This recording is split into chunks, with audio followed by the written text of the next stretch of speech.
it's Read-aloud time. We're back in The Hobbit. We're in chapter 8 now. It's called Flies and Spiders. It might get a little scary.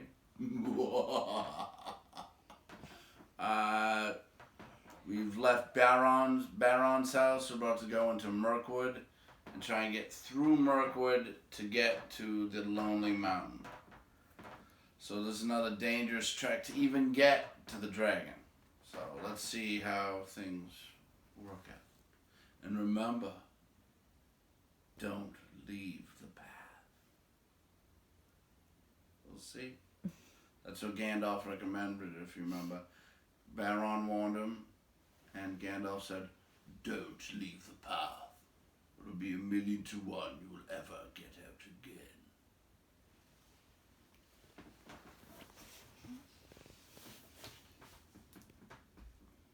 They walked in single file. The entrance to the path was like a sort of arch leading into a gloomy tunnel made by 2 great trees that leant together. Too old and strangled with ivy and hung with lichen to bear more than a few blackened leaves. The path itself was narrow and wound in and out among the trunks. Soon the light of the gate was like a little bright hole far behind, and the quiet so deep that their feet seemed to thump along while all the trees leaned over them and listened. As their eyes became used to the dimness, they could see a little way to either side in a sort of darkened green glimmer. Occasionally a slender beam of sun that had the luck to slip into some opening in the leaves far above, and still more luck in not being caught in the tangled boughs and matted twigs beneath, stabbed down thin and bright before them. But this was seldom, and it soon ceased altogether. There were black squirrels in the wood. As Bilbo's sharp, inquisitive eyes got used to seeing things, he could catch glimpses of them whisking off the path and scuttling behind tree trunks. There were queer noises, too. Grunts, scuffling, and hurryings in the undergrowth. And among the leaves that lay piled endlessly thick in places on the forest floor. But what made the noises he could not see. The nastiest things they saw were the cobwebs. Dark, dense cobwebs with threads extraordinarily thick, often stretched from tree to tree or tangled in the lower branches on either side of them. There were none stretched across the path, but whether because some magic kept it clear or for what other reason they could not guess. It was not long before they grew to hate the forest as heartily as they hated the tunnels of the goblins, and it seemed to offer even less hope of any ending. But they had to go on and on, long after they were sick for a sight of the sun and of the sky, and longed for the feel of wind on their faces. There was no movement of air down under the forest roof, and it was everlastingly still and dark and stuffy. Even the dwarves felt it, who were used to tunneling, and lived at times for long whiles without the light of the sun. But the hobbit, who liked holes to make a house in, not to spend summer days in, felt that he was being slowly suffocated. The nights were worst. It then became pitch dark, not what you call pitch dark, but really pitch. So black that you really could see nothing. Bilbo tried flapping his hand in front of his nose, but he could not see it at all. Well, perhaps it is not true to say they could see nothing. They could see eyes. They slept all closely huddled together and took in turns to watch, and when it was Bilbo's turn, he would see gleams in the darkness round them. And sometimes pairs of yellow or red or green eyes would stare at him from a little distance, and then slowly fade and disappear, and slowly shine out again in another place. And sometimes they would gleam down from the branches just above him, and that was most terrifying. But the eyes that he liked the least were horrible, pale, bulbous sort of eyes. Insect eyes, he thought. Not animal eyes. only they're much too big. Although it was not yet very cold, they tried lighting watchfires at night, but they soon gave that up. It seemed to bring hundreds and hundreds of eyes all around them, though the creatures, whatever they were careful to never let their bodies show in the little flicker of the flames. Worse still, it brought thousands of dark gray and black moths, some nearly as big as your hand, flapping and whirring around their ears. They could not stand that, nor the huge bats, black as a top hat either. So they gave up fires and sat at night and dozed in the enormous, uncanny darkness. All this went on for what seemed to the hobbit ages upon ages. He was always hungry, for they were extremely careful with their provisions. Even so, as days followed days, and still the forest seemed just the same, they began to get anxious. The food would not last forever. It was in fact already beginning to get low. They tried shooting at the squirrels, but they wasted many arrows before they managed to bring one down on the path. But when they roasted it, it proved horrible to taste, and they shot no more squirrels. They were thirsty too, for they had none too much water, and all the time they had seen neither spring nor stream. This was their state one day, when one day they found their path blocked by a running water. It flowed fast and strong, but not very wide, right across the way, and it was black, or looked at in the gloom. It was well that Baron had warned them against it, or they would have drunk from it, whatever its color, and filled some of the empty skins at the bank. As it was, they only thought of how to cross it without wetting themselves in its water. There had been a bridge of wood across, but it had rotted and fallen, leaving only the broken post near the bank. Bilbo, kneeling on the brink and peering forward, cried, "There's a boat against the far bank. Now why couldn't it have been on this side?"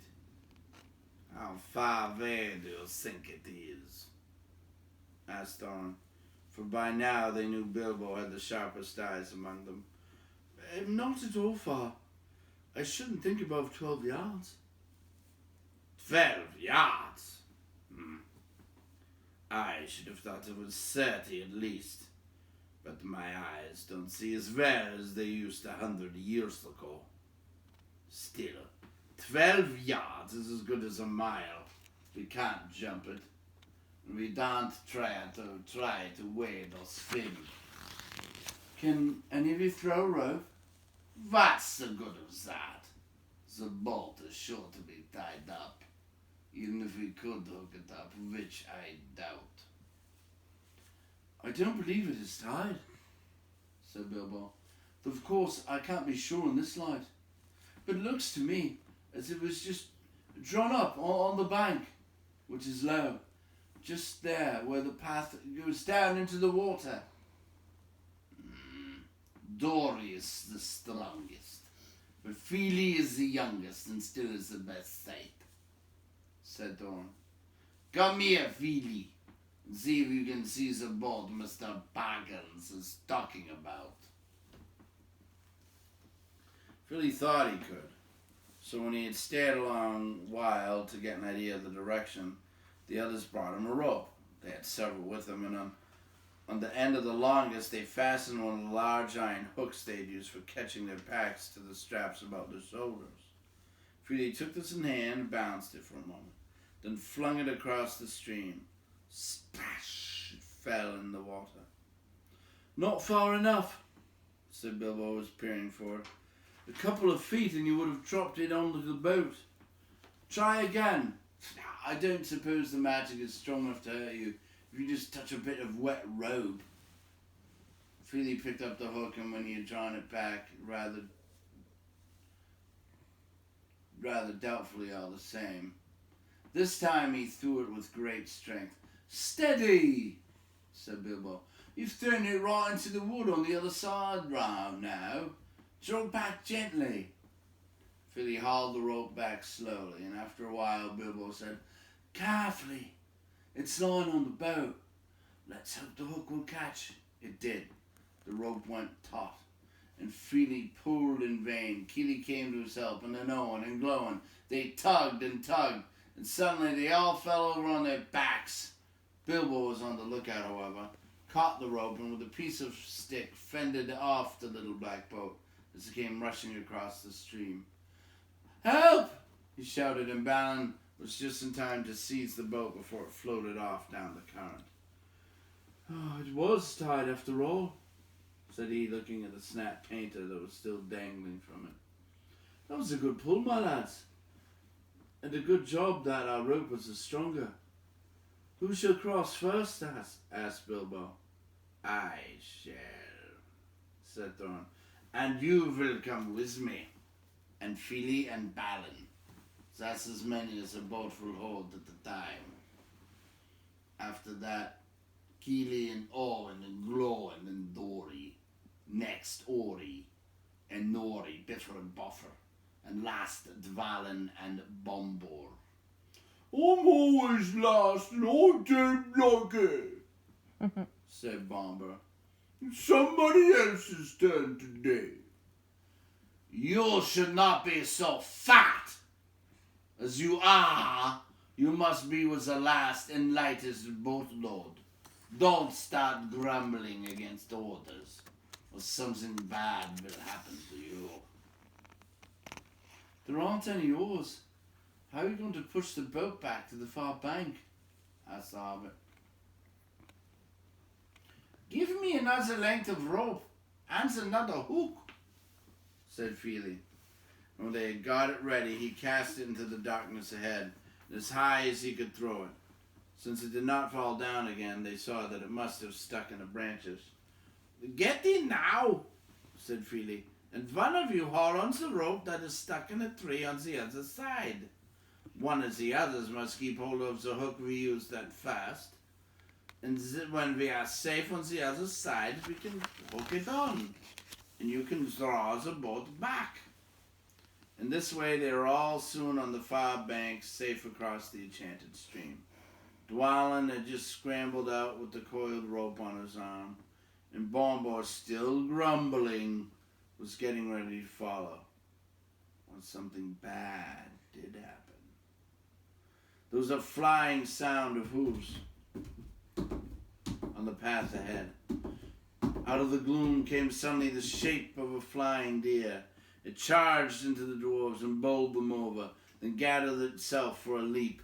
High it sprang and cleared the water with a mighty jump, but it did not reach the other side in safety. Thorn was the only one who had kept his feet and his wits. As soon as they had landed, he had bent his bow and fitted an arrow in case any hidden guardian of the boat appeared. Now he sent a swift and sure shot into the leaping beast. As it reached the further bank, it stumbled. The shadow swallowed it up, but they heard the sound of hooves quickly falter and then go still. Before they could shout in praise of the shot, however, a dreadful wail from Bilbo had put all thoughts of venison out of their minds. "Bomber's fallen in! Bomber's drowning!" he cried. It was only too true. Bomber had only 1 foot on the land when the heart bore down on him and sprang over him. He had stumbled, thrusting the boat away from the bank, and then toppled back into the dark water, his hand slipping off the slimy roots at the edge, while the boat span slowly off and disappeared. They could still see his hood above the water when they ran to the bank. Quickly they flung a rope with a hook towards him. His hand caught it, and they pulled him to shore. He was drenched from hair to boots, of course, but that was not the worst. When they laid him on the bank, he was already fast asleep, with one hand clutching the rope so tight they could not get it from his grasp. And fast asleep he remained, in spite of all they could do. They were still standing over him, cursing their ill luck, and Bomber's clumsiness, and lamenting the loss of the boat, which made it impossible for them to go back and look for the heart. When they became aware of the dim blowing of horns in the wood, and the sound as of dogs baying far off, then they all fell silent. And as they sat, it seemed they could hear the noise of a great hunt going by to the north of the path, though they saw no sign of it. There they sat for a long while, and did not dare to make a move. Bombo slept on with a smile on his fat face, as if he no longer cared for all the troubles that vexed them. Suddenly on the path ahead appeared some white deer, hind and fawns as snowy white as the heart had been dark. They glimmered in the shadows. Before Thorn could cry out, 3 of the dwarves had leaped to their feet and loosened off arrows from their bows. None seemed to find their mark. The deer turned and vanished into the trees as silently as they had come. In vain the dwarves shot their arrows after them. "Stop! Stop!" shouted Thorn, but it was too late. The excited dwarves had wasted their last arrows. And now the bows that Baron had given them were useless.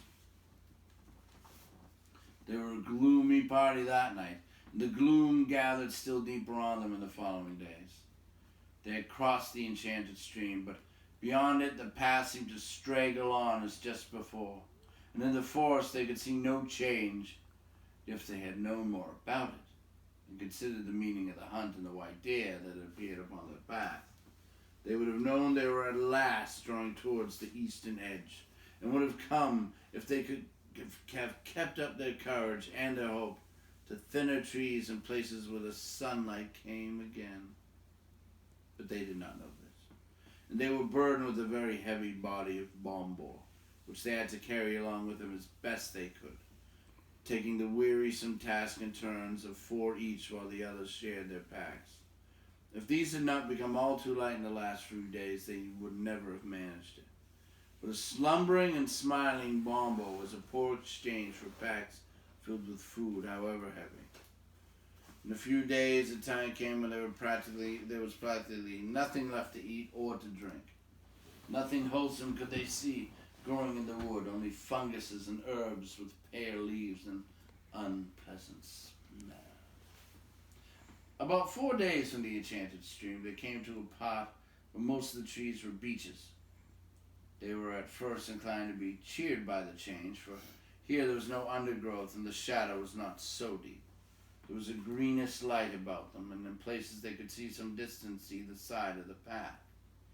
Yet the light only showed them the endless lines of straight gray trunks, like the pillars of some huge twilight hall. There was a breath of air and a noise of wind, but it had a sad sound. A few leaves came rustling down to remind them that outside autumn was coming on. Their feet ruffled among the dead leaves of countless other autumns that drifted over the banks of the path from the deep red carpets of the forest. Still Bombo slept, and they grew very weary. At times there was disquieting laughter. Sometimes there was singing in the distance, too. The laughter was the laughter of fair voices, not of goblins.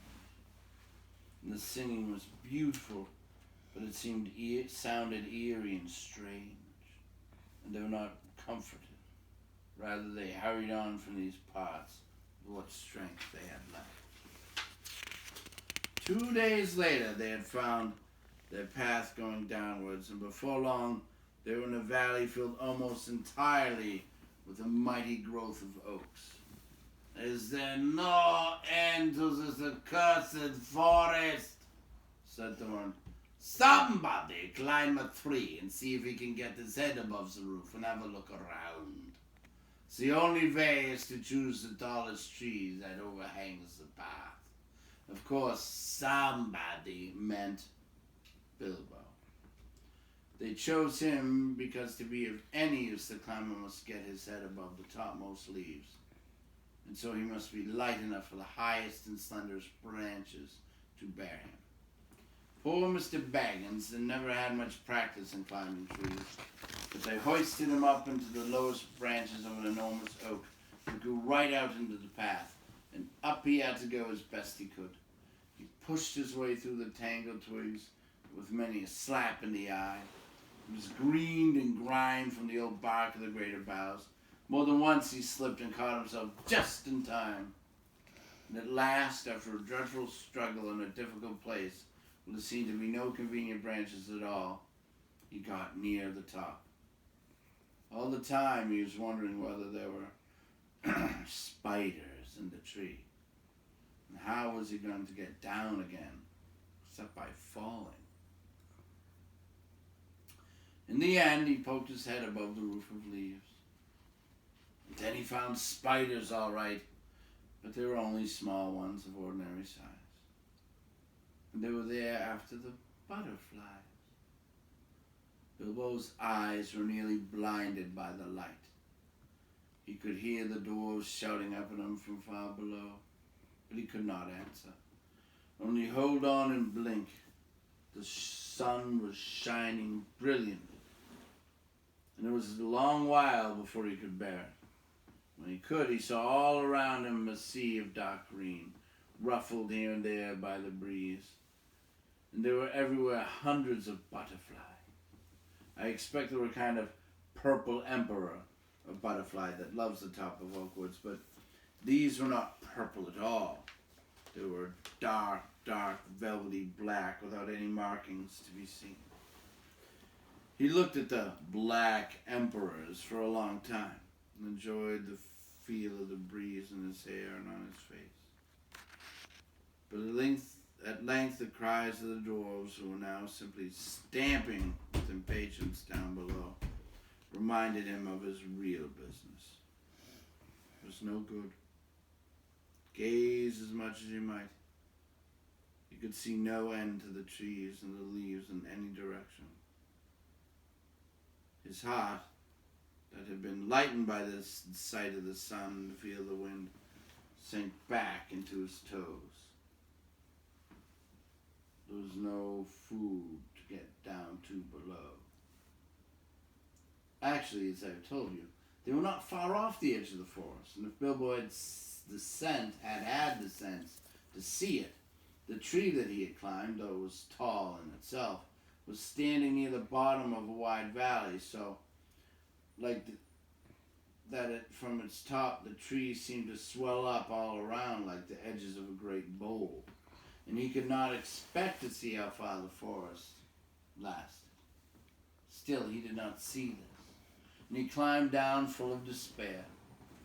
He got to the bottom again at last, scratched, hard and miserable, and he could not see anything in the gloom below when he got there.